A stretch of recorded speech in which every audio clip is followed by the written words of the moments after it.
Hotel. This is Asara Setep and Ma'at. Peace and blessings. I wanted to talk to you about Dr. Jewel Pookrum. This is her pretty face right here. She is very, very wise. Very wise.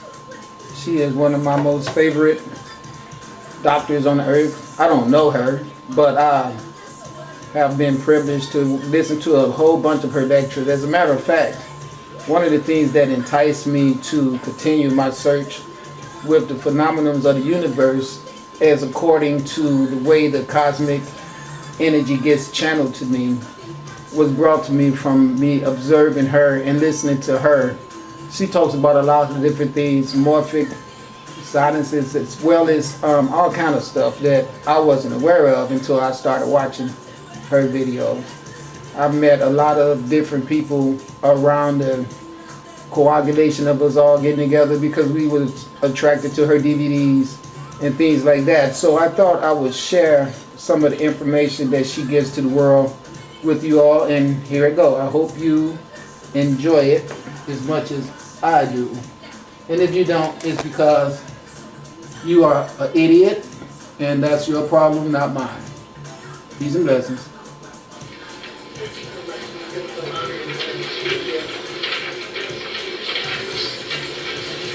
It's always very interesting for me to receive instruction as to what it is that I'm supposed to discuss and deliver at the moment. We're going to talk about a couple of things today, but I was asked to just share some information with you. I do want to make one request though. Can you hear me now? Okay. Is there some way we can support her and hear you? The lady in the back, she can't. I just ask that while I'm talking that no one please snap photographs of me.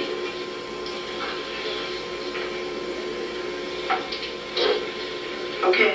And can you hear me now? Is that better? A little bit louder. Okay, great.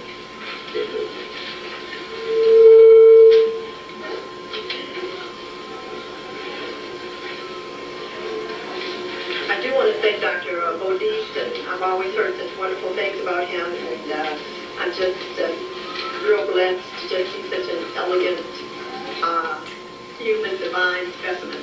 So thanks again, Dr. Bodis. One of the tasks, a personal task of mine, is to be the best that I can be.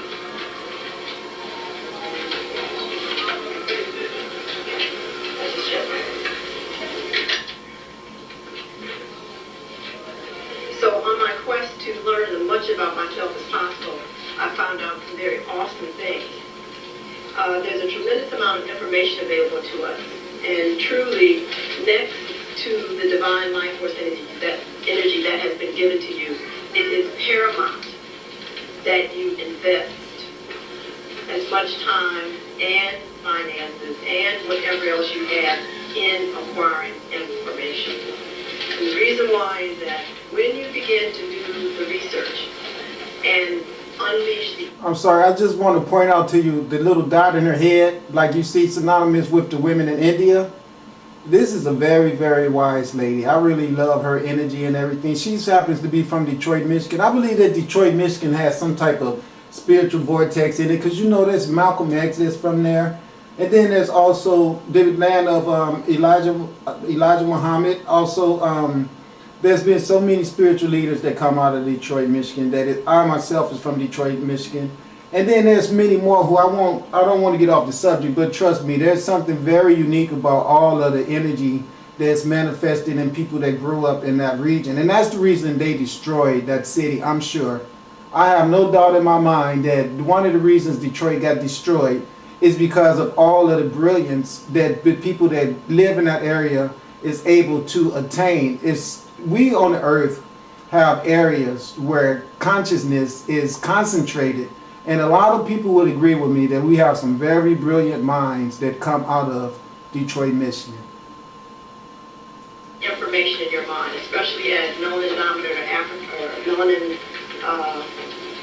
or Africans, you will be awed and recognizing that truly you are God and God essence. And this is extremely most important. As I begin to look at the scientific research and the data that's actually been studied on us, it's amazing what it is that I have found out about myself. Perhaps some of you are not very much aware of my work, but I am an amorphist. I understand that aging is a dis-ease process, so is death. I understand that any decline in prime function is also dis-ease.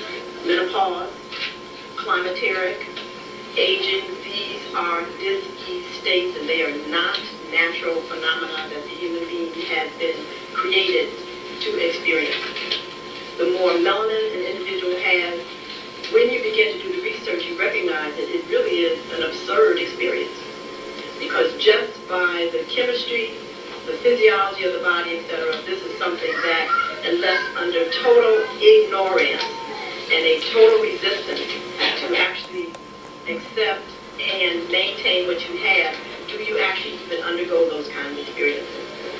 What is also so awesome is that when we are ready, because we do have these wonderful anatomical and neurological structures, we can begin to regenerate ourselves at any particular time.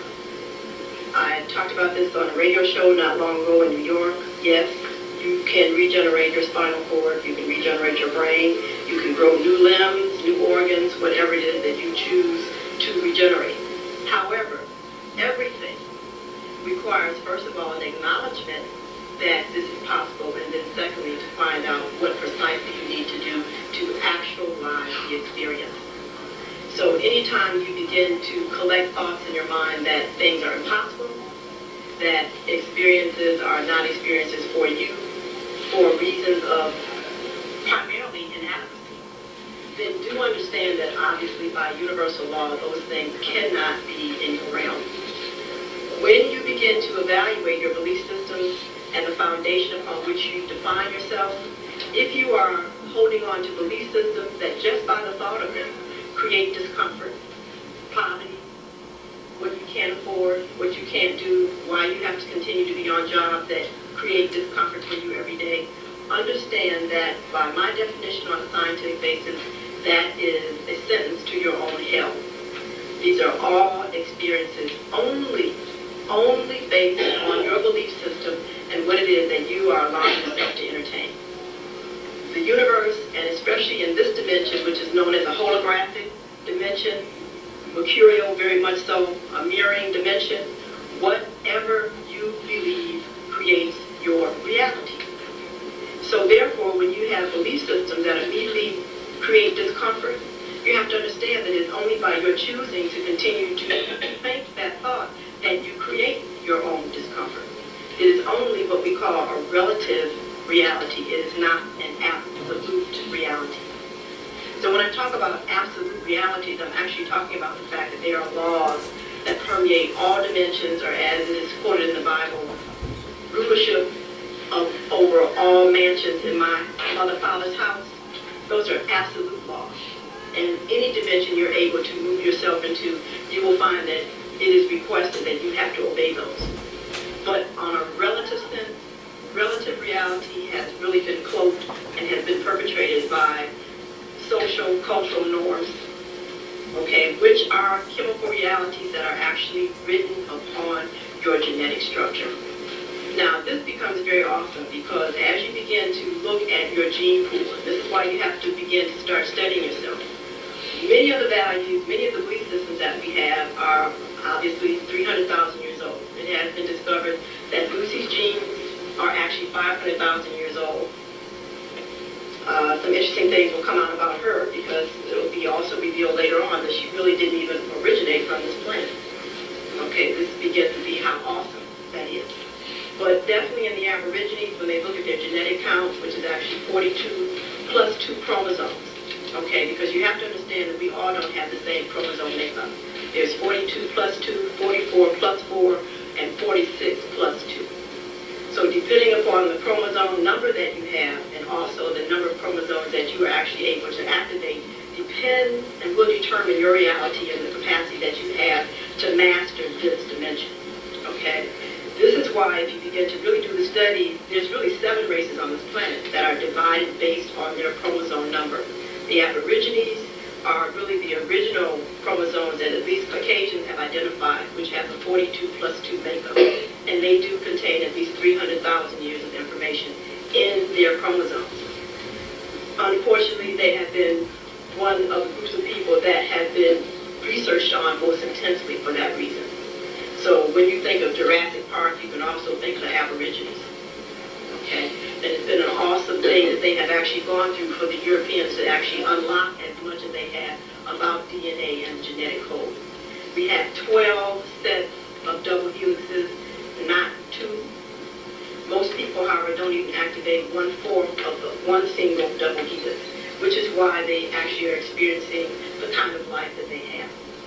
Limitation, lack of any type discomfort is not your destiny. And do not ever allow a person to indoctrinate that with you.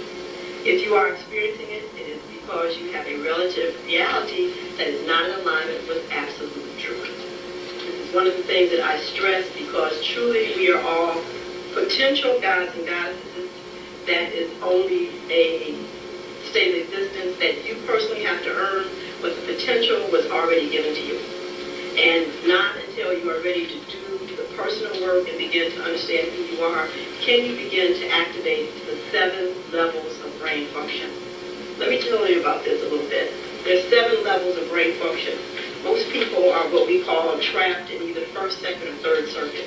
They never move beyond the third circuit. And it's very interesting because the social structure in the Western world, if you do not pay attention and know who you are, will lock you into it. Okay, the African race is actually the foundation for the economic system in America. So you have to understand how awesome that is. So every time you drive downtown and see these big buildings, etc., they are built on your back. How can somebody tell you that you don't have money to do it whether you want to when you're actually the foundation for which the building stands? So do not accept this, but what we have not mastered is accountability and appreciation for what we have. Because one absolute universal law is that whatever you focus on expands, and whatever you appreciate will be multiplied and given double unto you. So it is a travesty when we begin to go up and down the street and see that we do not respect and honor what we have. Because when you do that, it automatically must double. That is a universal absolute law. So there are many things that are happening with us that truly are of our own creation. And I think it's very important that we begin to pull in our energies, tunnel in, and really begin to examine how much discomfort, lack, and limitation is really of our own creation, not of anybody else's. It's very important that you give all power to yourself and stop disseminating it to any particular race of person, to any particular institution, to any type of political science or the lack of an educational. None of that has anything to do with whether you're going to actualize your God or God essence.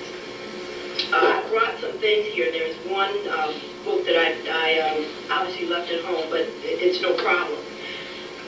We have a 3-volume set here. Well, first of all, let me just go back to just get you hooked up. 7 circuits. First circuit is brain stem. It is equivalent to the reptilian brain. Now, one of the things that is known by zoologists and basic biologists is that when an ovum is fertilized, okay, on this planet, everything starts out the same. Okay, it gets heavy because all of, quote, the alchemical sciences now are brought into this. Because there are numbers that we are honoring that really don't exist. Okay.